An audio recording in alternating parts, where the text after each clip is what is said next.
Welcome to Owning Pleasure as a Black Woman, the podcast for accomplished Black women ready to stop surviving and start thriving. I'm your host, Natasha Riley, licensed therapist and founder of Javer Integrative Wellness Services. This is where we move beyond talking about change to actually creating it.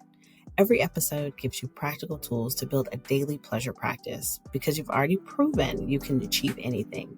Now it's time to learn how to enjoy it. Ready to bridge the gap between knowing and doing? Let's dive in.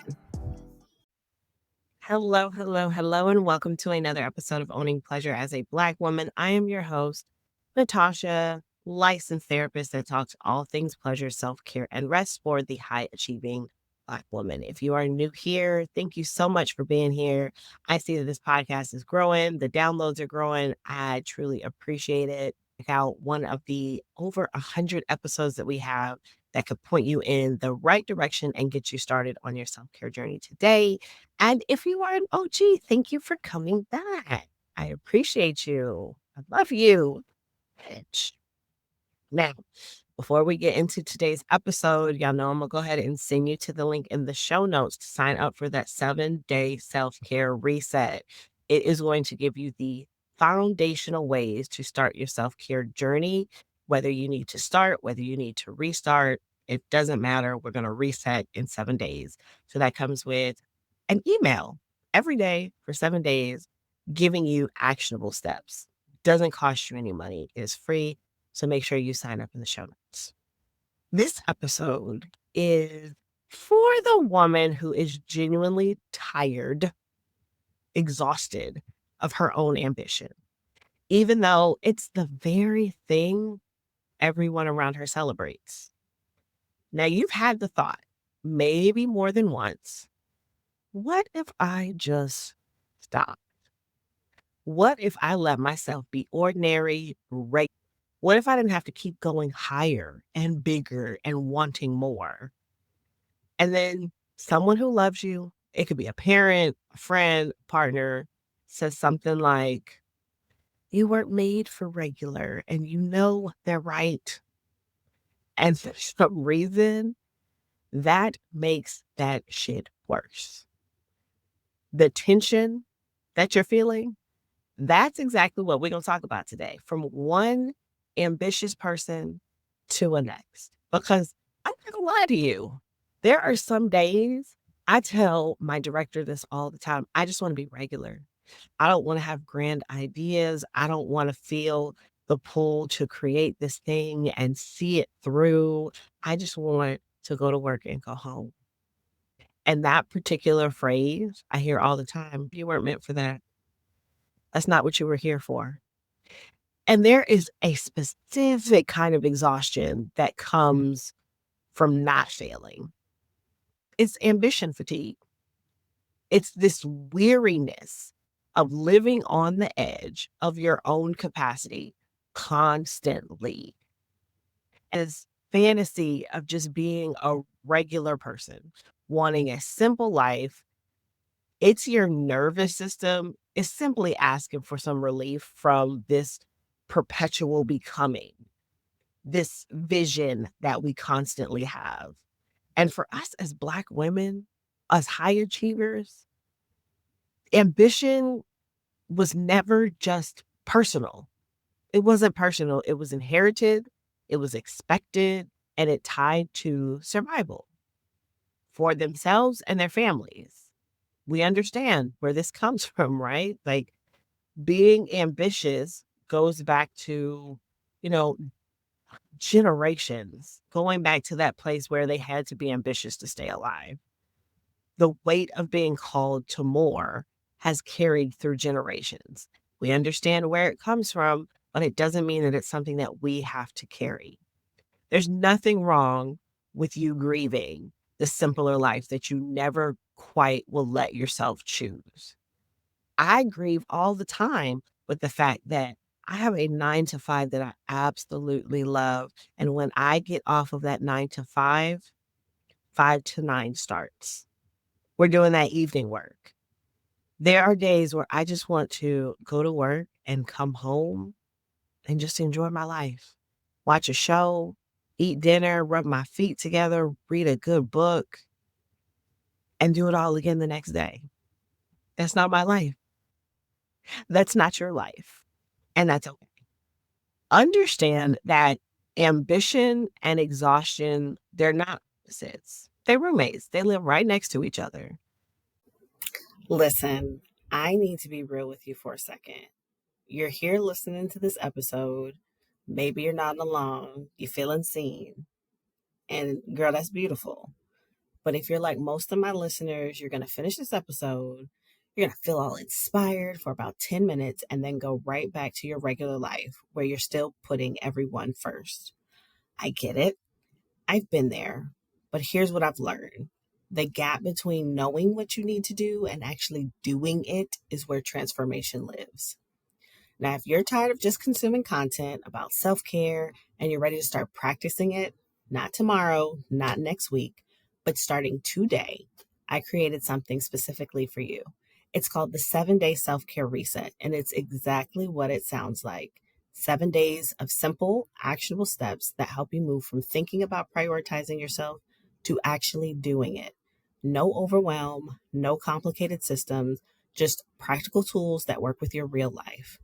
You'll get permission to put yourself first, learn to recognize those inherited patterns that keep you stuck, and discover what your authentic desires actually are underneath all the expectations. This isn't about adding more to your plate. I'm not going to do that to you. It's about finally honoring what's already on it, starting with you. Ready to stop listening and start living? Visit javerywellness.com/reset. That's RESET. And let's do this work together.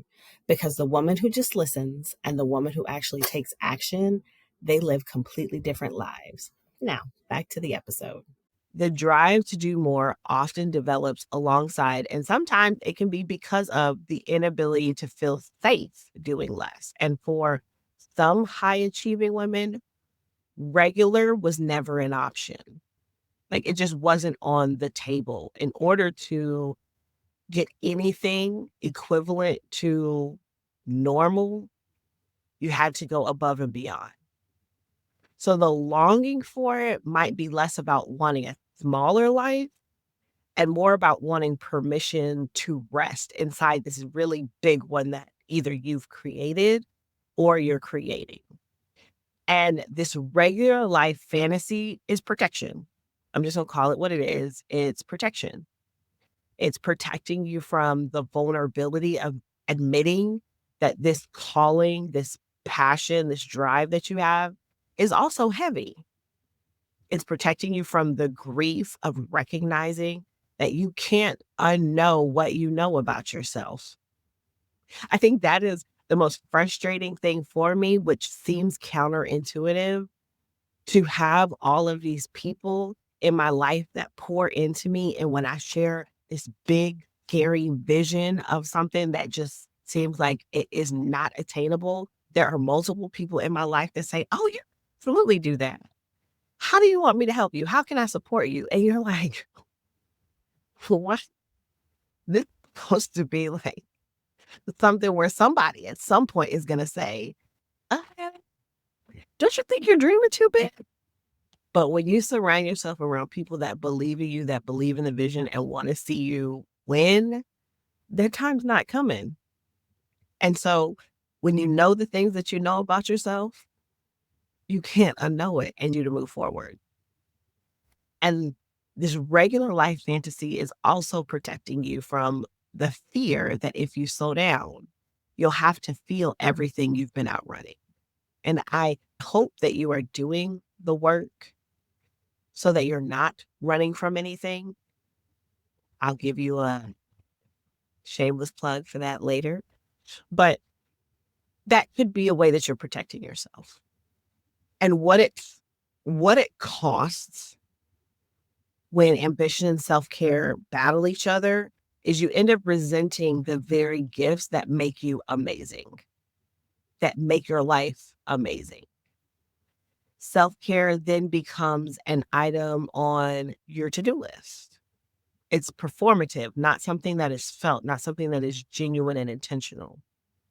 And when you have this ambition and self-care war, the gap between your outer drive and your inner depletion widens without you even realizing it until something forces you to stop. So, what if the goal isn't to quiet your ambition, but let your self care become spacious enough to hold it? So, I want to leave you with a few questions, and you don't have to answer them right now. Okay. You can sit on them, you can process them, and do it at a later time. But I just want you to let them sit. When you imagine that regular life, whatever that is to you, what specifically does it feel like? What are you actually longing for? And is there a version of that available to you within your real life? Question two. Is your ambition currently running on vision and joy, or is it running on fear and proving? Ooh, that's a good question. Oh, that's a good question. And question three. What would it look like to be ambitious and well rested?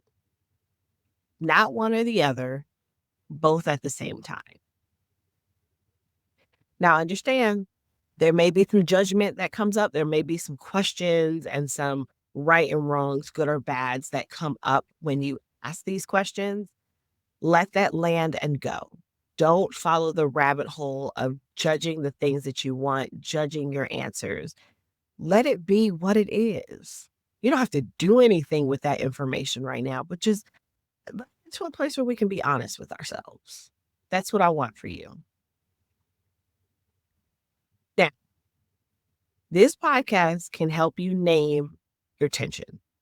It can help you see that you're exhausted from your own ambition and that that is a real thing. And that longing for the simplicity, it makes sense. It makes perfect sense. But understanding why ambition and self-care feel like enemies is different from actually learning how to integrate and them seemingly work together as partners. Now, in therapy, we help you look at what's underneath the drive, what fear, what inherited expectation, what survival pattern is keeping the throttle open even when you're depleted. We help you create a relationship with your ambition that doesn't require you to sacrifice yourself to sustain it. You're not doing that anymore. But that's not work that you have to do alone. So if you've been listening to this episode and you're like, you know what, I'm ready to get the support, I'm ready to get the help. We have clinicians that can help you at whatever stage of life that you are in. Head over to www.jvrewellness.com/get-started. Go ahead and fill out that intake form, and we will make sure to get you over to the best clinician for you. This is not something that you have to do. There is no urgency behind it. It really is just a next step if you're ready to take it. And if you're like, I'm not there yet, but I'm ready to do something, then I want to invite you to download that 7-day self-care reset at jrewellness.com/reset. It's specifically designed for women who are tired of feeling like self-care is just another thing to achieve. It's another box on the checklist, and they're ready to experience what it actually feels like to rest inside of an ambitious and thriving lifestyle. Now, if you found any value from this episode today, please leave a rating and review. It only takes 30 seconds, and it's also going to help women who are tired of carrying this alone find this space that you have. So thank you so much for being here today. Thank you for listening to this episode. And I want you to remember, wanting relief from your calling doesn't mean you've abandoned it. It just means you're human and you deserve an ambitious life that always feels like home. So I love you so much, and I will talk to you in the next episode. Bye. And that's a wrap on today's episode of Owning Pleasure as a Black Woman. If this conversation sparked something in you and you're ready to take action, don't let that inspiration fade by Monday morning. Visit www.jrewellness.com/reset and start your free 7-day self-care reset today. Because the woman who just listens and the woman who actually takes action, they live completely different lives. Talk to you next week. Bye.